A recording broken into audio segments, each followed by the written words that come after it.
Hi guys, өнөөдөр бүгдээрээ 2013 онд дэлгэцэнд гарсан 12 жилийн Болцлол гэдэг киноны товчлыг сонсноо.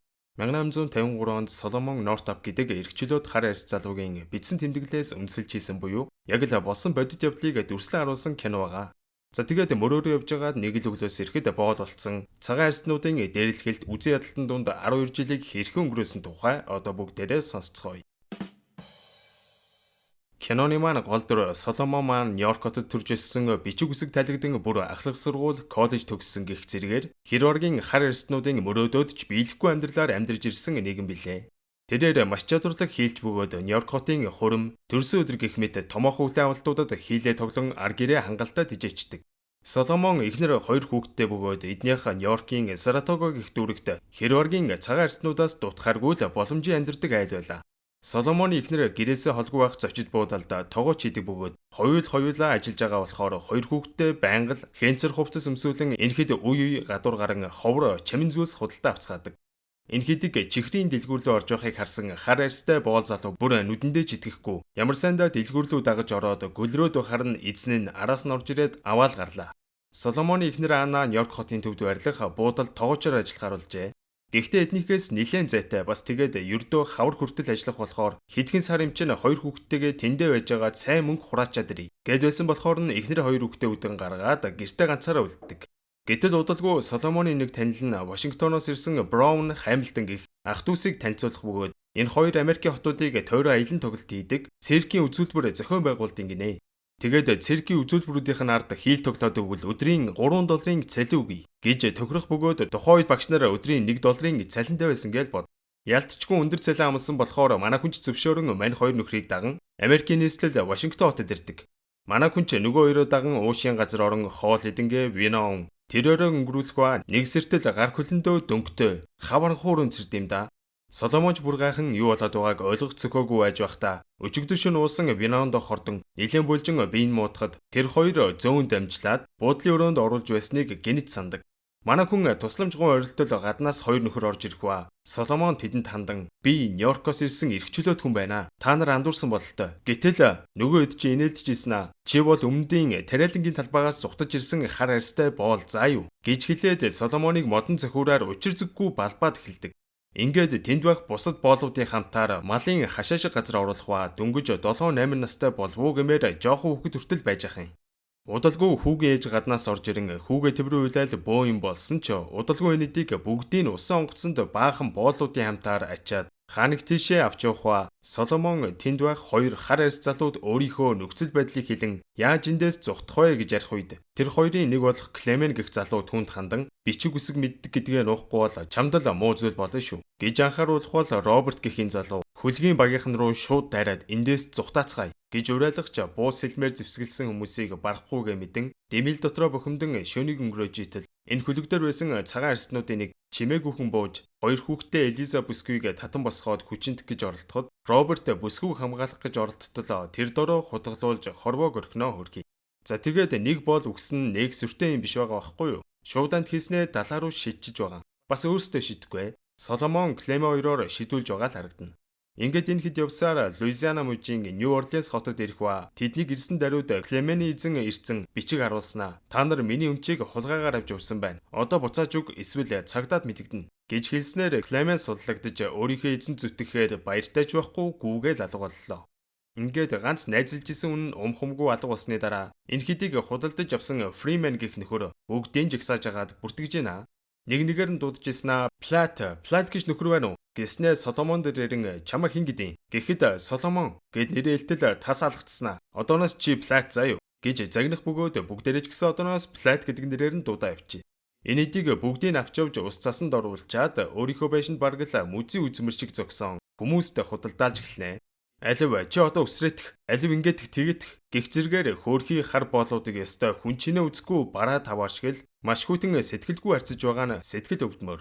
Энэ үед Форд гэх бизнесмен эрхэм Плат бас Элиза Бүсгүйг сонирхон үнхэлсөө ярих үеэр Элиза 2 хүүхдээс маань битгий салгаачтай 2 хүүхдийг маань ч гэсэн хамт авчих. Тэгвэл би юунаас ч илүү ажиллая гэж хэлэхэд Форд өрөвцөтгэл гарган 2 хүүхдийг нь авах гэсэн боловч өөр нэг бизнесмен Элизагийн хүүг төрүүлээд худалдаад авчдаг.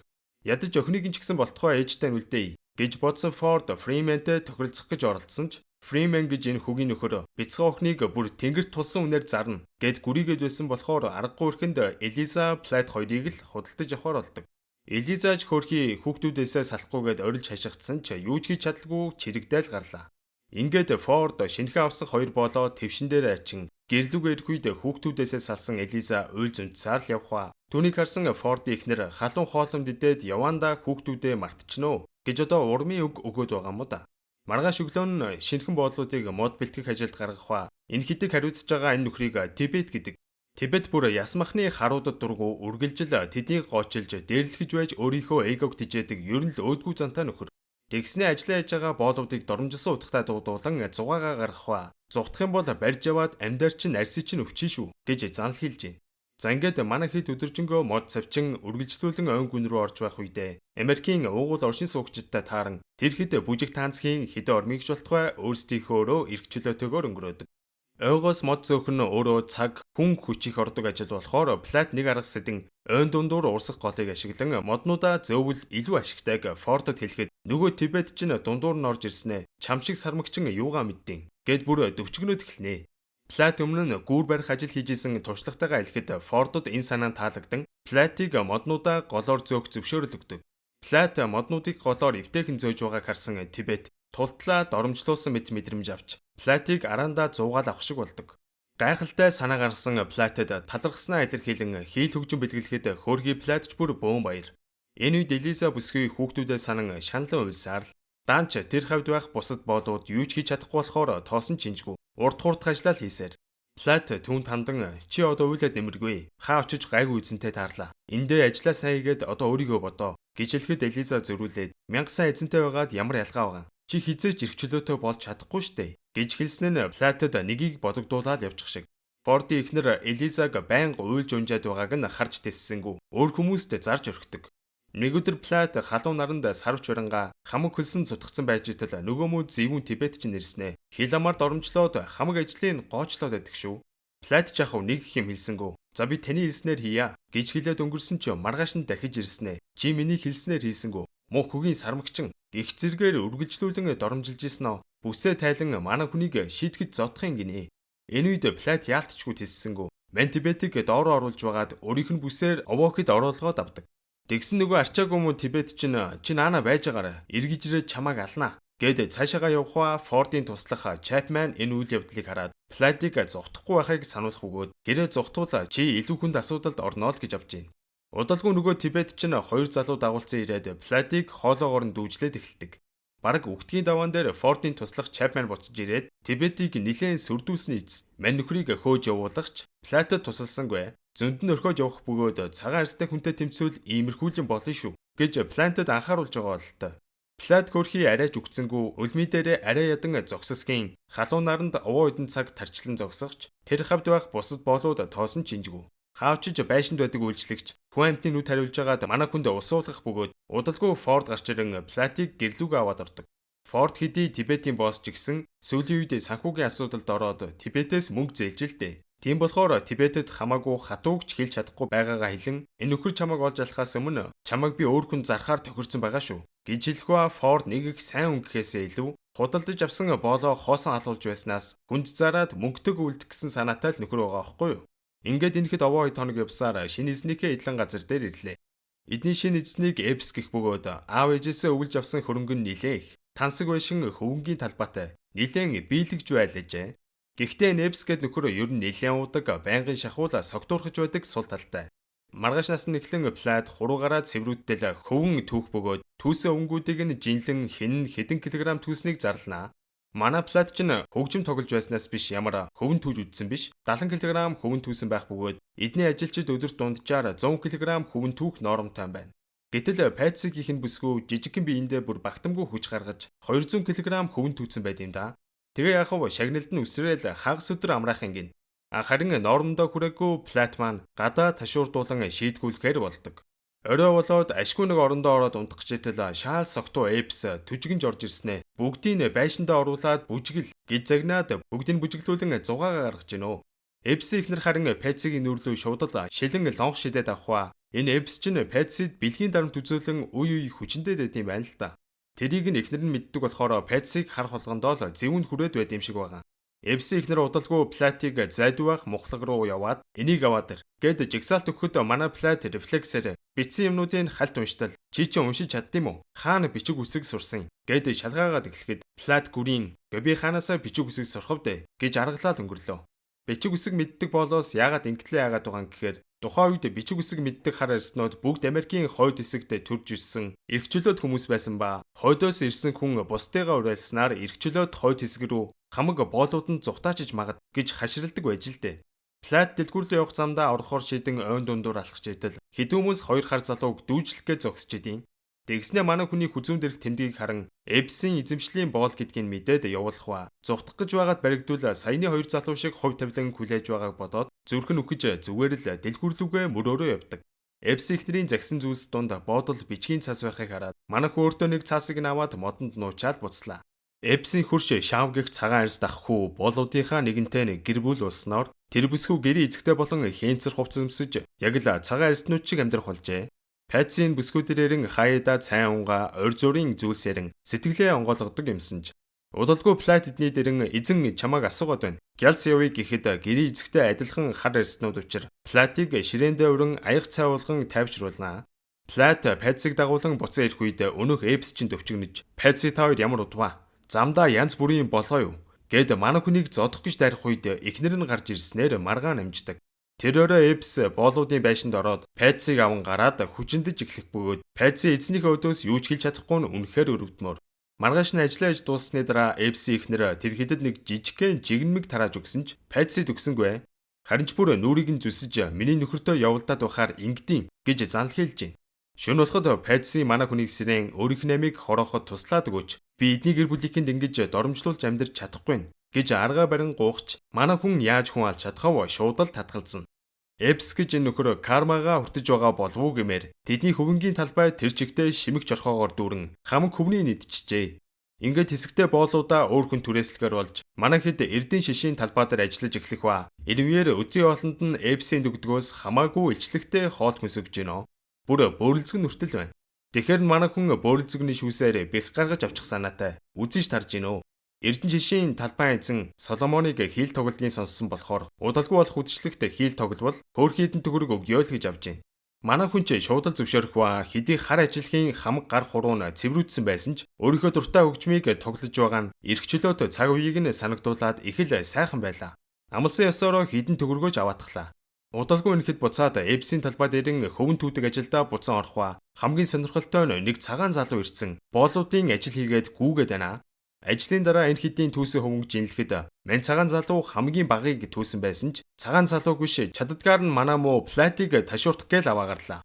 Оройн Плат энэ цагаан залуугаар ташуурдуулсан шархаа цэвэрлүүлэнгээ ойр зүрийн зүйлс ярилцах ба энэ залуу архинд ороод амьдрал нь сүрэг төгсөн болохоор хөвөнгийн талбайд ажиллаж хідэн зас хийчээд нутаг буцнаа л гэсэн авж байна. Цагаануудын хувьд бол энэ ажил сонголт. Харин боолуудын хувьд бол хувь заяан шүү дээ. Ярианаас нь сонсоход гайгүй залуум шиг санагдсан болохоор Плат түүнд бүхнээ хэлж би загтал бичээд өгье. Чиний загтлыг Нью-Йорк дахь шуудангийн газар руу явуулаад өгөөч. Хариуд нь би чамд зоос өгье. Гэд эртээдийн үдшилгээс олсон хідэн төгрөгөө өгөхөд мань залууч шууд л зөвшөөрнө. Гэтэл яасан гэж тэр цагаан залуу хогийн зан гарган шууд л эзэндээ олцсон байт юм да.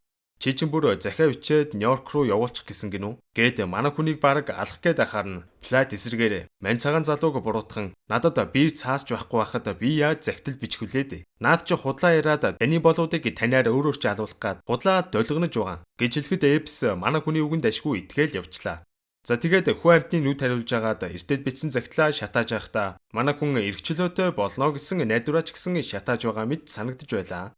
Удалгүй Эпсийн эдлэн газарт шин сарвч орохоор барилгын инженер Бэсгих залуу иржээ. Бэс хаавсан Канадаас ирсэн бөгөөд халуун наранд хүндхэн нөхцөлд ажиллаж байгаа боолуудыг хараад Эпс тандан та чин боолуудаа ядаж усч өгдөг юм уу? Уул нь ялгаагүй л хүмүүс шүү дээ. Гэт хэлтэл өнөөх Эпс чинь урдаас нь төвчгөнж наадуул чи хүн бишээ. Зүгээр л манай гэрийн тавилгатай адил миний өмч. Би өмчөө яахаа өөрөө мэдий. Чи дугуул наадгаа бариадах гэж хэлж байна. Эндээс харахад энэ Бэс гэдэг залуу боолчлын эсрэг үзэл баримталтаа ер нь л дайггүй зөрөгтэйж залуу бололтой. Дөрсөлгдөн Эпс нэлээд уудсан. Пэтсиг хагаад тэрүүгээр нэг орилж хашгичаад төвчгөнжитэл удалгүй Пэтси үрээд ирлээ. Чи хайцсан. Үннээ хэл. Гэхэд хөршийнхөө хар эрст бүсгүүрөө очин саван авсан юм а. Таны ихнэр надад бүр саван ч өгдөггүй штэ. Би өдөр болгон 200 кг хөвөн түүж хамгийн сайн ажилдаг байхад надад савнгийн хилтерхийч хилаалгадаггүй. Гэд хэлэхдээ зэрэгцэн Эбс бүр их уурлан Патсиг ташуурдах гэж оролдоход манай Плат зогсоох гэж нэлээд оролдсон ч яаж чадсангүй. Өнөөгч нь Патсигийн нурууных нь ясыг нь бараг гартал ташуурдна. Плат эртэдээс хойш Бэсийн зам байдлыг ажиглан ер нь итгэж болохоор хүн шиг санагдсан тул яриа өдөн Канадын талаар ярьж эхлэх үеэр Бэс гайхан уул нь боолууд Канад гэж улс хаана байдгийг ч мэддэггүй дээ. Чамд ямар нэгэн зүйл болоо юу? Гэхэд Плат түнд итгэн өөр тохиолдсон зүйлсээ бүгдийг хэлэн Нью-Йоркд байх гэрийнхэнд нь захиа аваачаад өгөөч гэж гуйхад Бэс бүр ихэд гайхан. За яах вэ? Би чиний захиаг аваачаад өгье. Тэр хүртэл тисээрэ гэж амлаж байна. За ингээд Бэс барилгын ажлаа дуусгачаад явснаас хойш овоо хэдэн сар өнгөрсөн ч ямар ч сураг ажиг байдгүй. Тэгэхээр нь бас л нөгөө цагаан залуу шиг худлаа ярьжтэй ухаарын бодоод газар шорооны ажлаа хийгээвэж итэл албаны ололтой хүмүүс морин тэрэг хөлгөлсөөр Эбси илэн газарт ирэх ба тэдний дунд байх цагта Плат гэдэг хүн байна уу гэд орилоод эхэлнэ. Манай хүнч гайхан яваа очтол чиний нэр Плат биш тийм үү? Жинхэнэ нэрээ бас төрсэн газар. Оршин суудаг хаягаа илээдэх. Гэхэд манай хүн бараг нэг амсгаагаар намайг Соломон Нортап гэдэг. Би Нью-Йорк хотод төрсэн манай гэр Саратогод үргэлт байдаг гэж хэлэхэд чи маргаангүй алга болсон хүн мөн байна. Одоо аюулгүй. Хууль чамайг хамгаална гэж хэлэхэд Платийн нүдэнд нулимс цэйлэгнээл явчихна. Цагдаатай хамт ирсэн хүн Соломоны хаяа ордог байсан чихрийн дэлгүүрийн эзэн байх ба хуучныхаа танил ирснийг хараад Соломон гүйж чоол тэврээд авна. Гэтэл Эбс гарч ирснэ. Хөөш Плат чи хайчих гээд байгаа эндээ үл. Та нар миний өмчийг авч явах гэлээ. Гэд дөвчгөн жиглэх үед цагдаа харин таныг хууль бусаар хүн улгаасан хэрэгээр шалгаж эхэлнэ. Зутчихгүйхэн шиг гэртээ байж байгаарай гэж хатуу сануулад явдаг. Тэнд байх боолууд бүгд л гайхсан янзтай харан зогсох ба Соломон морин тэргээ зогсон Патсиг нэг сайн тэрж аваад явах бөгөөд хөрхий Патси бүсгүн харцсанд гуниг атаархал төрж байгаа нь харагдаг. Инхүү 12 жил хайртай хүмүүсээс хол шаал танихгүй газар зов зүтрэн боолчлогдож байгаад ирсэн Соломон байшингийнхаа гадаа ирэхэд хар дарсан зүүднээсээ сэрж байгаа юм шиг л санагдаж байлаа. Гэртээ яваад ортол охинхөө хоёр нь их том болжээ. Аавыгаа харсан хүүхдүүд нь бүр нүдэндээ ч тгсэнгүү. Соломоны хоолоо зангираад амнаас нь олигтой өгч гарахгүй. Охин нь хүүхэдтэй болсон бөгөөд манай Соломон өвөө болсноо мэдрэн ямар олон жил өнгөрснийг яг одоо л мэдрэг шиг болж асгаран уйлж эхлэхэд гэрийнхэн нь бүгдээрээ тэврэлдэн сэтгэлийн онгойтол уйлцгаадаг. Манай хүн удалгүй өөрийг нь анх хулгайсан нөхдүүдийг шүүхэд өгсөн ч шүүхээс ямар ч арга хэмжээ аваагүй гэсэн. Тийм болохоор Соломон 1853 онд 12 жилийн боол хэмээх номоо хэвлүүлэн өөртөө адилхан боочлогдсон болон гадаадаас хүний наймаанд өртөө ирсэн маш олон хүмүүсийг чөлөөлөх сайн дурын ажиллагаанд нэгдэн олон хүнийг эрхчлөөтэй болгож байсан буянтай мундаг хүн юм байлээ. За тэгээд энэ хүний маань зураг хөрөг байхгүй ч гэсэн үзэж туулсан зовлон хийсэн сайн сайхан зүйл нь үргэлж дурсагдан хойч үедээ нэгийг бодогдуулж байгаа нь гайхамшигтай.